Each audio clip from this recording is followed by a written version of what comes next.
108 வைணவ திவ்யதேச கோவில்களில் பல கோவில்கள் தமிழகத்தில் உள்ளன.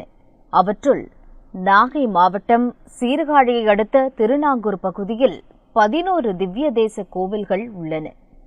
நாங்கூர் மணிமாட கோவில் ஸ்ரீ நாராயண பெருமாள், அரிமேய விண்ணகரம் ஸ்ரீ குடமாடு கூத்தர், ஸ்ரீ செம்பொன்னரங்கர், ஸ்ரீ பள்ளிக்கொண்ட பெருமாள், ஸ்ரீ வன்புருடோத்தம பெருமாள், ஸ்ரீ வைகுந்தநாதன், திருவிள்ளக்குளம் ஸ்ரீ அண்ணன் பெருமாள், திருமேனிக்கூடம் ஸ்ரீ வரதராஜ பெருமாள், கீழச்சாலை ஸ்ரீ மாதவ பெருமாள், பார்த்தன்பள்ளி ஸ்ரீ பார்த்தசாரதி பெருமாள், திருக்காவாளம்பாடி கோபாலன் ஆகிய 11 திவ்யதேச கோவில்களில் உள்ள பெருமாள்களுக்கு ஆண்டுதோறும் தை அமாவாசைக்கு மறுநாள் ஒரே இடத்தில் கருட சேவை உற்சவம் நடைபெறும்.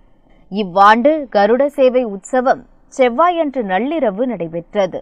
கருட சேவையை முன்னிட்டு திருநகரி ஸ்ரீ கல்யாண ரெங்கநாதர் கோவிலில் இருந்து திருமங்கையாழ்வார் புறப்பட்டு 11 திவ்ய தேசங்களுக்கும் சென்று பெருமாள்களை கருட சேவைக்கு அழைப்பார். அவரது அழைப்பை ஏற்று 11 பெருமாள்களும் தங்களது கோவில்களில் இருந்து புறப்பட்டு மணிமாட கோவிலுக்கு எழுந்தருள்வர். அவர்களை திருமங்கையாழ்வார் வரவேற்கும் நிகழ்ச்சியும் 11 பெருமாள்களுக்கு சிறப்பு திருமஞ்சனமும் நடைபெற்றது. இரவு 12:30 மணிக்கு மணிமாட கோவில் ராஜகோபுர வாயிலில் மணவாள மாமுனிகளும் ஹம்ச வாகனத்தில் குமுதவள்ளி தாயாருடன் திருமங்கை ஆழ்வாரும் எழுந்தருளினர்.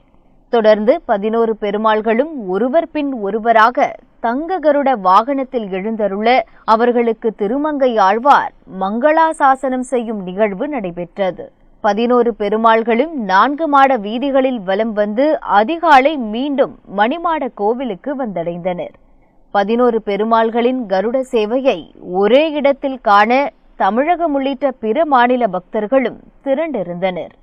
இந்த 11 உற்சவத்தையும் சேவிச்சா 11 பெருமாளுடைய கருடோத்சவம் சேவிச்ச பலன், 11 பிரம்மோத்சவம் சேவிச்ச பலன். இந்த உற்சவம் என்றால் துக்கத்தை போக்கக்கூடியது, எல்லா கஷ்டங்களும் நீங்கக்கூடியது.